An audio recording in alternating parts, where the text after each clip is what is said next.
Well, good evening, everyone. Randy here, aka Jedi One to Some. Hopefully, you're having a great evening. It is Wednesday, August the 20th. It is about 11:30 p.m.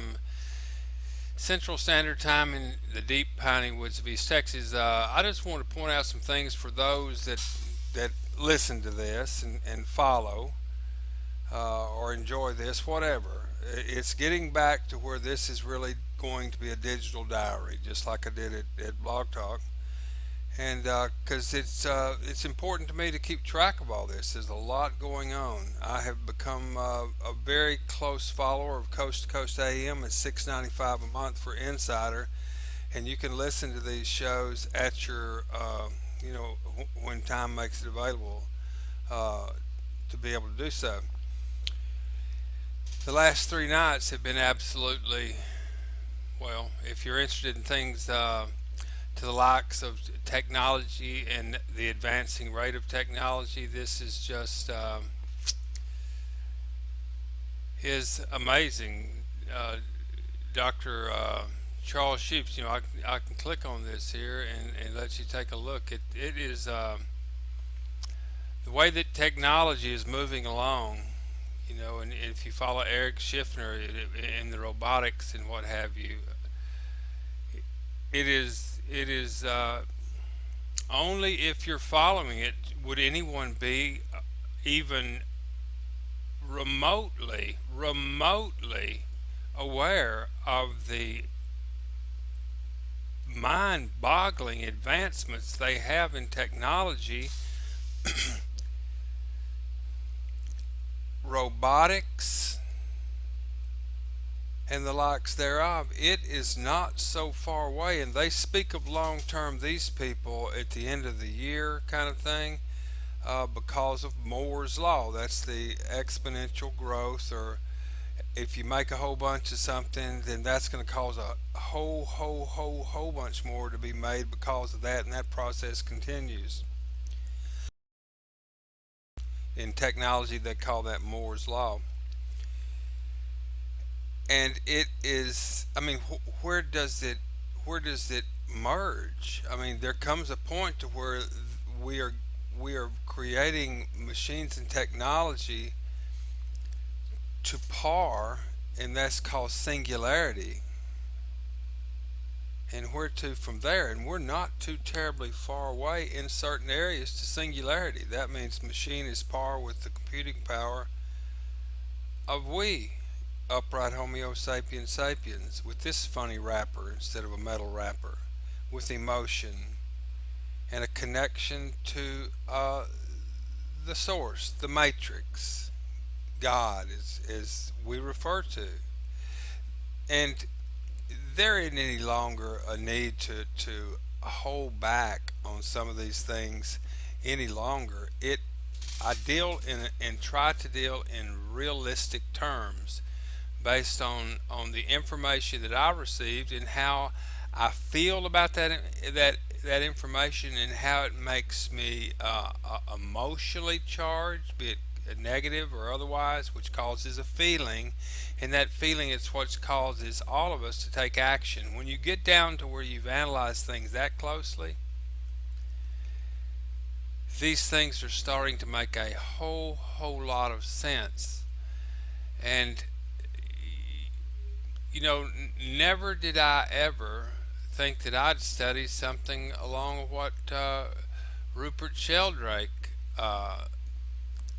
thought process is. Just get a listen. To be filled in. This is a very widespread belief in our society. It's the kind of belief system of people who say, I don't believe in God, I believe in science. It's a belief system which has now been spread to the entire world. But there's a conflict in the heart of science between science as a method of inquiry based on reason, evidence, hypothesis, and collective investigation, and science as a belief system or a worldview. And unfortunately, the worldview aspect of science has come to inhibit and constrict the free inquiry, which is the very lifeblood of the scientific endeavor. Since Now, I will, stop it right there for a reason. That is pretty deep stuff. Rupert is barefooted.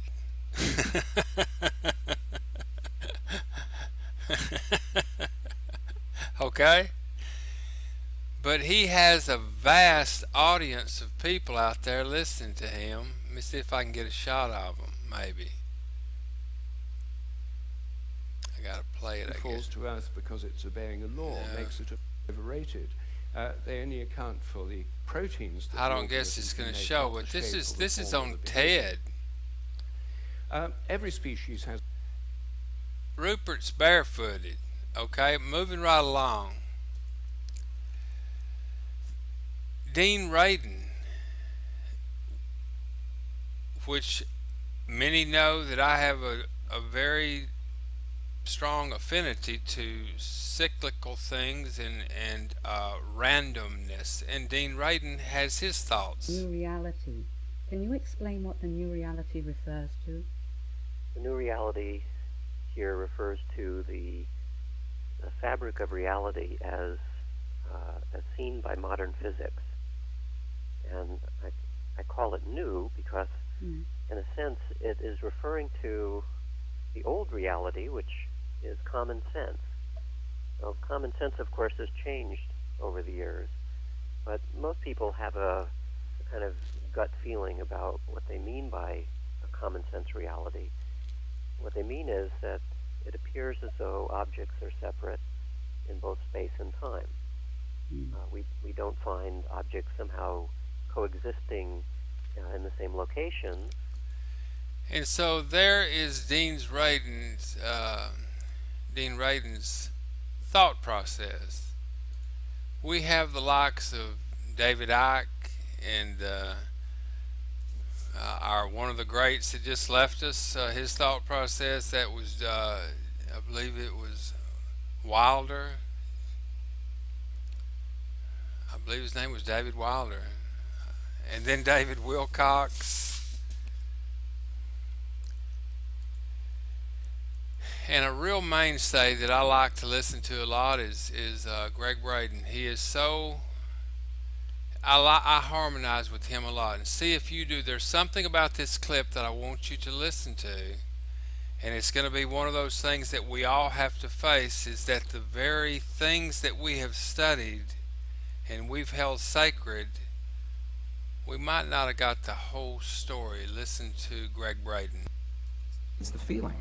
Now, what makes this really interesting is that those traditions say we are capable of only two primary emotions: love and whatever we feel the opposite of love is. And when you get really deep into the teachings, there are two aspects of the same thing. But what they say is when we have our thought, we are either breathing the love of that thought or our fear of that thought to create the feeling, and the feeling then becomes sadness or joy or compassion or anger. Those are not emotions, those are feelings. Now, for some people, they say, well, you know, you're nitpicking. What difference could it make? And these are the subtle differences between these ancient ways of viewing this inner technology. It's literally a technology, because we can have the same thought or the same affirmation and imbue it with a different emotion and have completely different feelings and create a different outcome. And this is the great secret that was edited out of our Christian and pre-Christian Judeo-Christian traditions. When 45 books were removed in the 4th century, 20 were taken out completely. Another 25 were condensed and rearranged. And we know this because we found the information now in the Dead Sea Scrolls, the Nag Hammadi Library, the Coptic, the Gnostic texts. So we know what those texts would have said if we had had them. But the interesting thing is, without those texts, we tend to rely upon the written word, the validation, to feel that power in our bodies. I think everyone senses or suspects that there's an untapped potential in the human body. I've been on every continent of the earth, and I've asked every audience I've ever been in, do you feel that that's there? And they say, yes, we feel there's something there, but we just can't quite get it. Why is that? So we have a feeling that there's more to us, but we rely on a written validation in a 5,000-year-old text or a scientific study to tell us that it's true. And this is, I think, the value of going into those texts, is we get to see the words that literally say, in the Gospel of Thomas, the lost Gospel of Thomas, it literally says, when these two become one, when thought and emotion become one, then you'll say to the mountain, move, and the mountain will move. Are you getting the picture here? He referenced the word science, art form, knowledge, a secret. We have it. Interesting times. As a lot of people know, I'm looking at moving in a direction that's going to be solid. Solid as the sun rising. It has a lot of passion around it for me. It's moving away from something that is fueling the very chaos out there today, which is fossil fuel. Hard to even think. It's hard to even think like this. You know that you look around at all the people that you see every day or during the day, driving down the road. And it'll make you wonder if studying these things isn't about half crazy, but when you look at it and you analyze it and you feel in your heart that feeling that it's true, and you remember all those people that are completely lost or not even on the path of where you're at this moment. If you're listening to this,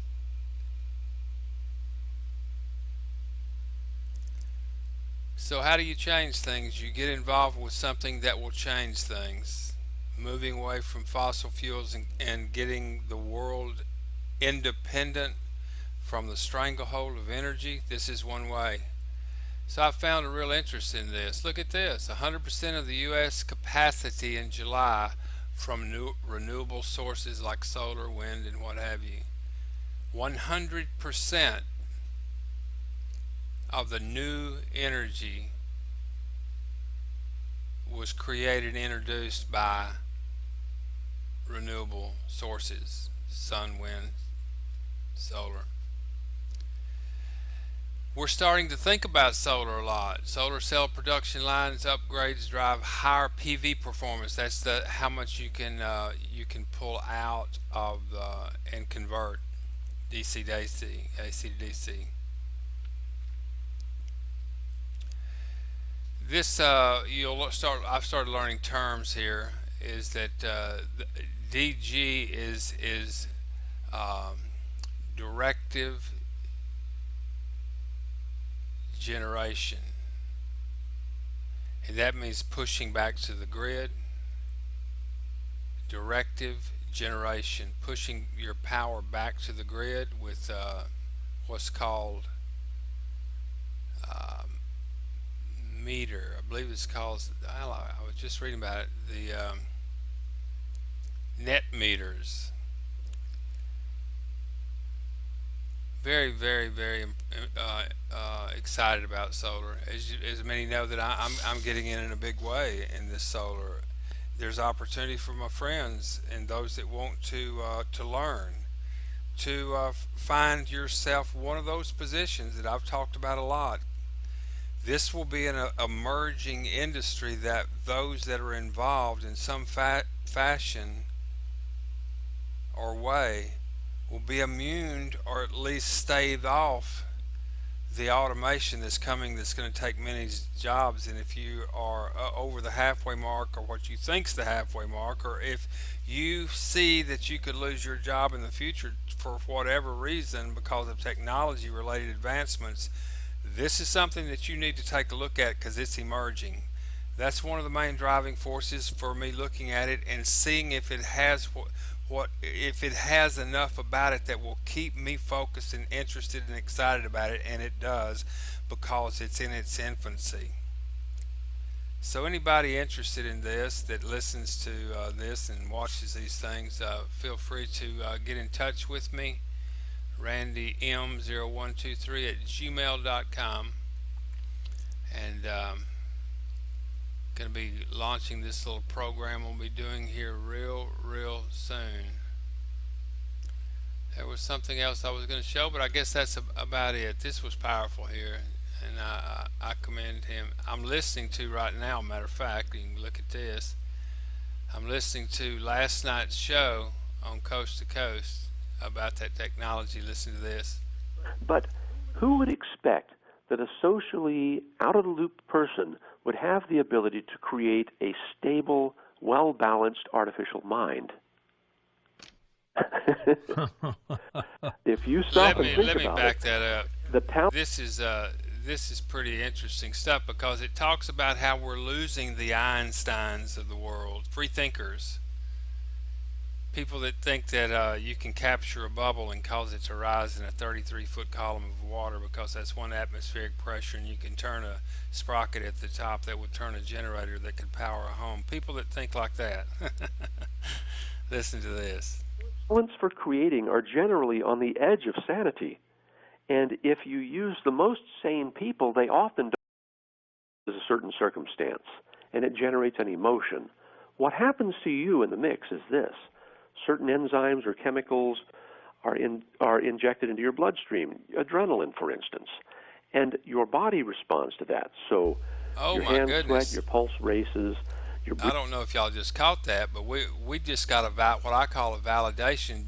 Gregg Braden just said this on that other video just a second ago. Now listen, this guy's talking about the same thing. Listen.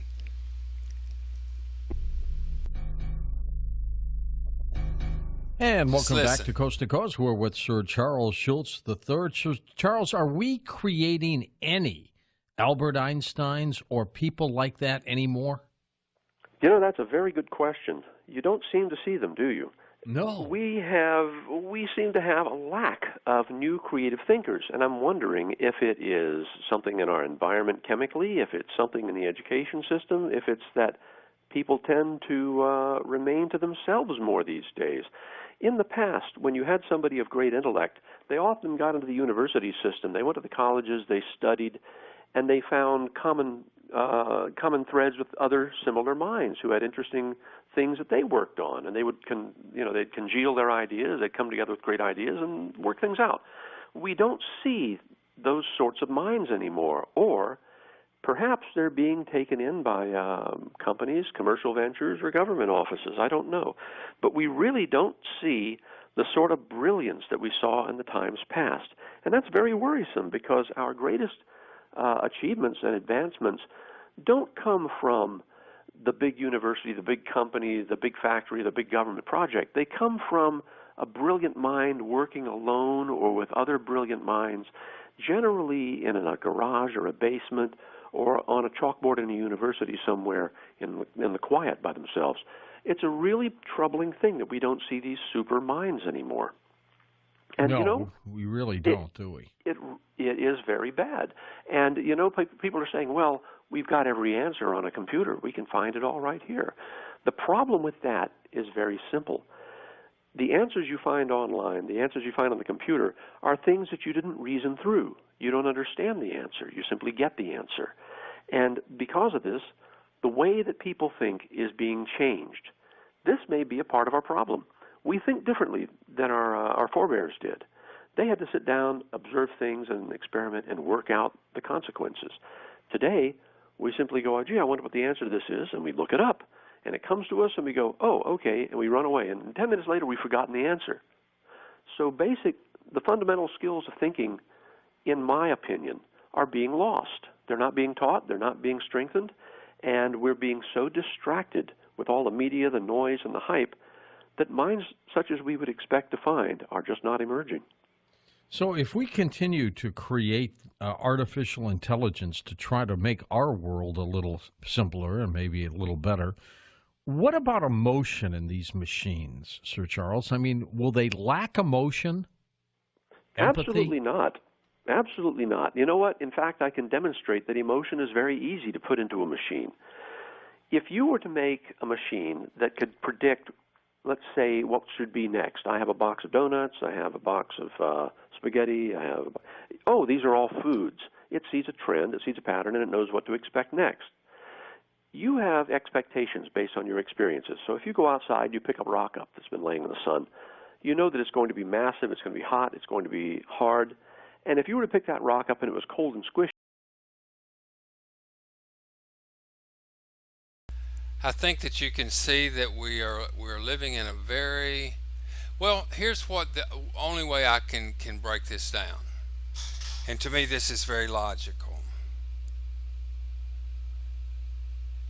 and I believe it has a lot of foundation to start. One of these, goodness gracious, Rupert doesn't have any socks on. Uh, he started what's called morphic resonance theory, uh, very deep. Dean Radin, thought process. David Icke, thought process. Gregg Braden, an analyst of thought process. I feel very strongly that, as Greg was just saying, when these two become one, that we literally create from sheer thought, and that it does not really make any bit of difference. Hear me well. It doesn't seem to make any bit of difference what you are thinking about, bar none, bar no topic, but what is bizarre a topic that you've ever thought or is complex. Just come up with something. And when you do, and you mix those two, imagination, thought, emotion, and then feeling, and others resonate with that energy frequency and harmonize with you in whatever that crazy thing it was that you was thinking about, and they too take that into their world, and there's an entanglement. When this entanglement starts a snowball effect and others are duplicating, then that snowball becomes what we'll call a movement. It came from that original crazy thought from the wildest spot of someone's imagination that they simply got reached in and had some passion, emotion, and feeling, breathed life into that thought, which that energy caused others to be attracted, started the snowball, and before you know it, you've got a movement, and not too far down the road, it's going to become fact.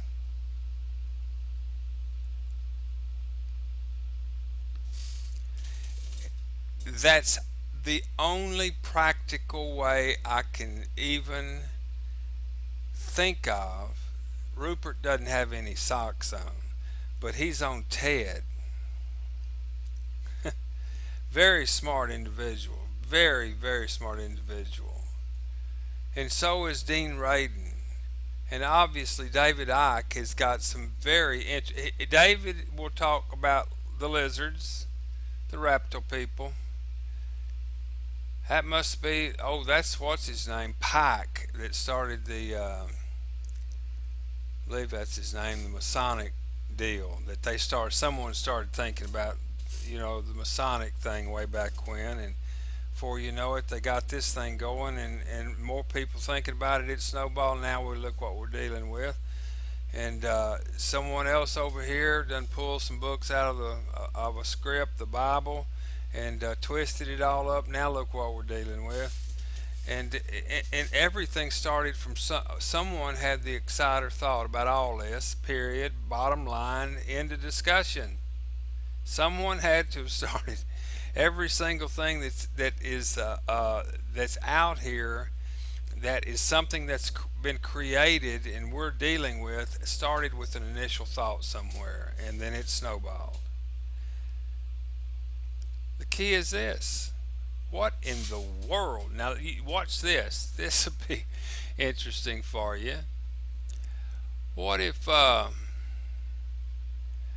I am without question convinced that, let me find a good one here. Drudge is not graphic enough. I'm very convinced that, let's just go over here. Let's go over here to Truth Frequency Radio and just see what they're talking about at this very given moment in time. Let's just see how their pulse is beating. And they're thinking about what they're talking about. Now, listen. But as a researcher myself, I look for confirming evidence. Okay, we come up with a hypothesis. Well, can we test it? Is there anything that we can observe that would be similar? And we have such a thing right in our own solar system. The moon Europa, one of the moons of Jupiter, is just that. It has what they consider to be a volcanic warm surface, but it's surrounded by an ice canopy.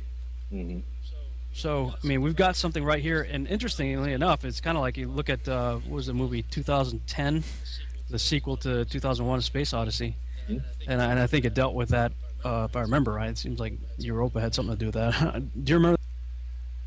So I think you get the drift there. They're thinking about that, Europa and various things. What do we got over here? What do they think about over here? There's someone, look at this. They're thinking about that. There's some bombs and stuff. They're thinking about this. Now, I'm not being flippant or silly. We don't want this. We quit thinking about it.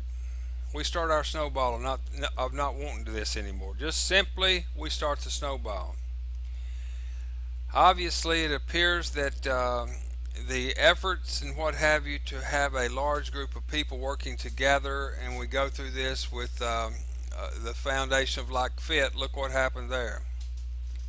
And all those others like that. This is going to come from picking yourself up by your bootstraps. There's going to be a few openings there in what I'm doing. I'll let everyone know, and it's again, it's for dealing in the solar space, solar industry.